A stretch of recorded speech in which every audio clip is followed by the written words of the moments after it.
Well, I have always volunteered to you that I think the Democrat Party has double standards, or they'd have no standards at all. But try to figure this one out. Usually the Democrat Party will claim to be the biggest champions of women's rights. But Iranian women are celebrating in the streets about what's happening to their crazy anti-woman government. And yet the left does not join them in that celebration. Has the left's hatred of Donald Trump completely destroyed their moral compass? Madeline Alfonso joins me now. She serves as digital assistant at Advancing American Freedom. Madeline, welcome back to the program. Thank you. Thank you. Very excited to be here. Have I mischaracterized any of that, or do we really have America's lefties who appear to support the Khomeinis that are running Iran, while there are women in that country who've been under the thrall of a, I don't know what you call it, an evil theocracy, and the left is not supporting the women in the streets. They're supporting the Khomeinis. Why? Well, the left are all about love and women's rights and protecting women until Donald Trump makes it possible. I truly think this Trump rage syndrome and just opposition to Donald Trump, they can't celebrate any good that he's done, even if it's good that they're claiming that they're fighting to achieve. So it's very interesting. I mean, you would think that this would be a tremendous opportunity for women in that country to be out from under the kind of crazy laws that apply in a strict Muslim society. Wouldn't it be? Oh, absolutely. Women are considered second-class citizens there, and don't have any of the rights that women here have. And you would think that the Democrats would be so excited that women there finally have rights, something that they claim that they want so desperately and fight so hard for. So very telling when they do not celebrate those wins as they say that they ought to and should when Donald Trump allows us to happen. It's very interesting. Madeline, would you mind describing for my audience exactly what's it like for a woman in Iran? I haven't been to Iran. I would imagine you haven't been to Iran. But it sounds like the Iranian government, under what I call the mad mullahs of Tehran, has been enforcing social and religious codes for a long, long time. How does that actually play out for the average woman living in Iran? Oh, absolutely. Well, the average woman living in Iran, women have to be covered from head to toe. They're not even allowed to show their hair. Only their eyes should be showing. They are first-class citizens or second-class citizens. Be able to testify. They're essentially not even humans. Extremely demeaning, and the women here cannot even fathom what.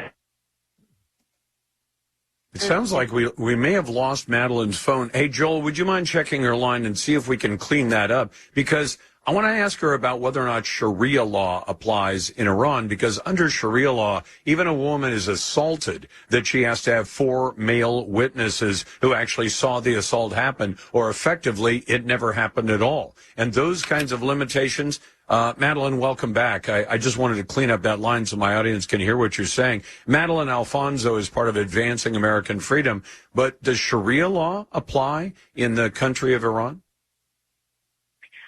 Yes, Iran is a Muslim country, and women are supposed to be covered from head to toe, and they're not first-class citizens, and they have essentially no rights there. So this should be such a amazing thing that we're celebrating. And in fact, is that, the usual lefties in the mainstream media, you would think would be asking people who, especially those people who are members of the Democrat Party here, and maybe even going to people like Ilhan Omar or Rashida Tlaib and saying, what should we make of this? Isn't this good news for Iranian women? And yet I haven't heard any of them asking those questions. Have you? No, not at all. You're seeing videos on TikTok and Instagram of women in the streets celebrating. They are free. They're wearing normal clothes, that they're not covered from head to toe anymore. And they are so happy. They're literally chanting Donald Trump. And then you see the left protesting in Boston, that we shouldn't have bombed Iran and that we're evil because Trump did it. And it's like, no, the people are ecstatic to finally have the freedom, especially women. This is such an exciting thing. We should be celebrating and talking to them. And instead, the left want to make it seem that it's evil because Trump did it. You know, do you think America's Democrats realize that down the line they're going to have to own this one? I mean, no matter how things work out in Iran, I get the feeling that President Trump plans to bring this to a conclusion sooner rather than later. But down the line, Democrats are going to have to explain, well, why didn't you stand up for these people and their human rights in Iran? Especially when they've taken these positions that they don't want us doing the things that might just get rid of the crazy mullahs that are running the country. They're going to have to own that for a long time, aren't they? Absolutely, absolutely. I mean, Iran has been sowing discord for 47 years now, and we did what we had to do, and this should be a celebration that these women and these people are finally free and are no longer being treated so poorly. And, I mean, the left will have to own that for the future, and it's going to be very telling. And all of this really seems to come back to their obsession with Donald Trump, that anything Donald Trump does is evil, even when it produces good for literally millions of people in another country.